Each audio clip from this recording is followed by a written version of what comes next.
दोस्तों आज के इस वीडियो में हम इंडिया के पहले डायरेक्ट एनर्जी वेपन के ऊपर बात करेंगे और ये जानने की कोशिश करेंगे कि भारत का पहला डायरेक्ट एनर्जी वेपन कहाँ पर स्टैंड करता है दुनिया की दूसरी कंट्रीज के मुकाबले में। लेकिन उससे पहले हम इंडिया के लेटेस्ट डिफेंस अपडेट के ऊपर पहले बात कर लेते हैं। इससे पहले कि दोस्तों हम इस वीडियो में आगे बढ़े, आपसे रिक्वेस्ट है कि आप हमारे चैनल को सब्सक्राइब कीजिए और हमारे वीडियो को लाइक और शेयर करना मत भूलिएगा। सबसे पहला अपडेट आ रहा है डीआरडीओ की तरफ से। उन्होंने 8 से 10 अप्रैल के बीच में एक लॉन्ग रेंज ग्लाइड बॉम्ब का टेस्ट किया है जिसकी रेंज 100 किलोमीटर होगी और इसको गौरव के नाम से जाना जाएगा। इस ग्लाइड बॉम्ब का टेस्ट भारत के Su-30MK फाइटर जेट्स के द्वारा टेस्ट किया गया। इससे भारत की जो ग्राउंड स्ट्राइक कैपेबिलिटीज है उसमें काफ़ी ज़्यादा इजाफा होने वाला है, क्योंकि इस टाइप के बॉम्ब्स को यूज करके दुश्मन के जो एयरफील्ड्स है और जो दूसरे इंफ्रास्ट्रक्चर है उनको कम कीमत के ऊपर लॉन्ग रेंज तक उनको डिस्ट्रॉय किया जा सकता है।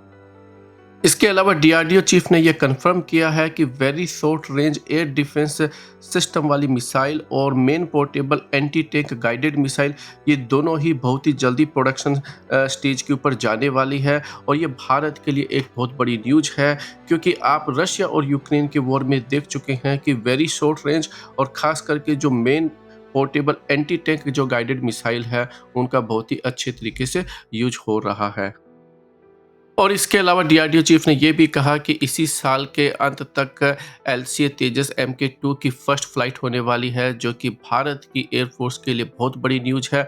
और दूसरा बड़ा अपडेट फिर से एयरफोर्स के लिए ही है। डीआरडीओ चीफ ने यह भी कंफर्म किया कि 2035 तक AMCA जो फाइटर जेट है ये भी प्रोडक्शन स्टेज के ऊपर चला जाएगा। तो इससे भारत की जो एयरफोर्स है उसकी स्ट्रेंथ के अंदर बहुत ही ज़्यादा इजाफा होने वाला है। लेकिन अभी भी दोस्तों ये लगभग 8 से 10 साल दूर है।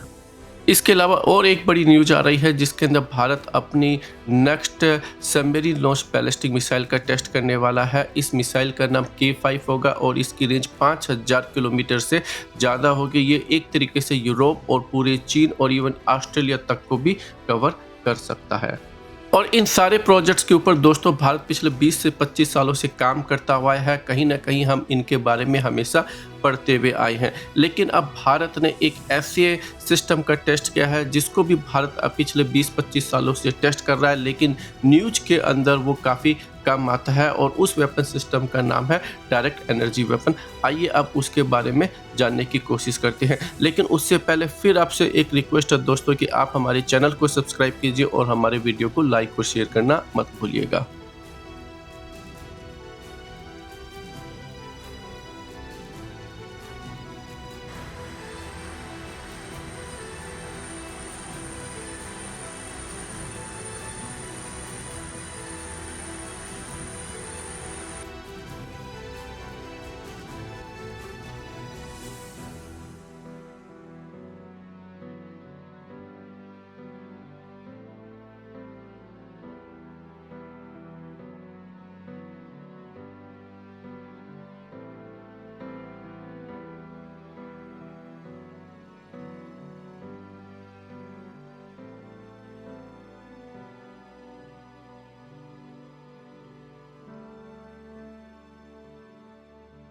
आप इस वीडियो में देख सकते हैं दोस्तों कि भारत ने एक vehicle mounted laser directed weapon systems का टेस्ट किया है और ये टेस्ट बिल्कुल सक्सेसफुल रहा है। इस टेस्ट के दौरान इसने एक फिक्स्ड विंग UAV को डिस्ट्रॉय कर दिया और डीआरडीओ ये क्लेम कर रहा है कि स्वान ड्रोन्स को ये आसानी से डिस्ट्रॉय कर सकता है। और ये भारत का 30 किलोवाट का सिस्टम है। भारत जो है इसकी भी हाई रेंज यानी कि 100 किलोवाट वाले सिस्टम्स के ऊपर भी काम कर रहा है, जिसके अंदर अभी टाइम लगने वाला है। तो ये भारत के लिए एक बहुत बड़ी उपलब्धि है। रशिया, चाइना और अमेरिका के बाद में भारत एक ऐसी चौथी कंट्री है जो इस तरीके के सिस्टम को सक्सेसफुली बना पाई है। हमें लगता है कि भारत को इस सिस्टम को अभी और फाइन ट्यून करना पड़ेगा। और क्योंकि आप इस वीडियो में देख सकते हैं कि ड्रोन के ऊपर लेजर से अटैक किया जाता है, उसके अंदर आग लगती है और उसको गिराने के अंदर काफ़ी सारा टाइम लगता है। और एक्चुअल वॉर की सिचुएशन के अंदर ऐसे UAV या जो ड्रोन्स हैं उनको बहुत ही जल्दी से उनको गिराना पड़ेगा। और उसके लिए मुझे लगता है कि जो एंटी एयरक्राफ्ट गन है वो बड़ी आसानी से गिरा सकते हैं, क्योंकि इस पर्टिकुलर सिस्टम की फ़िलहाल जो रेंज है वो केवल 5 किलोमीटर है, लेकिन ये किसी भी एंगल से एक कम बड़ी जो है उपलब्धि नहीं है। ये भारत के लिए एक आने वाले टाइम के अंदर एक बहुत ही बेहतरीन सिस्टम बनने वाला है। भारत को लगातार इस सिस्टम को फाइन ट्यून करता रहना पड़ेगा। अगर हम भारत के अलावा दूसरी कंट्रीज़ की बात करते हैं तो ऐसे लेज़र सिस्टम्स के अंदर यूएसए सबको लीड कर रहा है और इजराइल का जो आयरन बीम है ये ऑलरेडी डिप्लॉयड हो चुका है। यूएस ने भी अपने जो डिस्ट्रॉयर्स हैं उनके ऊपर ऐसे सिस्टम्स को डिप्लॉय कर रखा है। US 300 plus kilowatt laser systems के ऊपर काम कर रहा है जो कि बैलिस्टिक मिसाइल को इंटरसेप्ट करने में काम आएगी। चाइना और रशिया भी दोनों ही ऐसे सिस्टम्स के ऊपर काम कर रहे हैं और अगर हम यूके है उसके ड्रैगन फायर, जर्मनी का एचएल सिस्टम्स और फ्रांस का हेल्मा पी, ये सारे जो है एडवांस स्टेज के ऊपर हैं।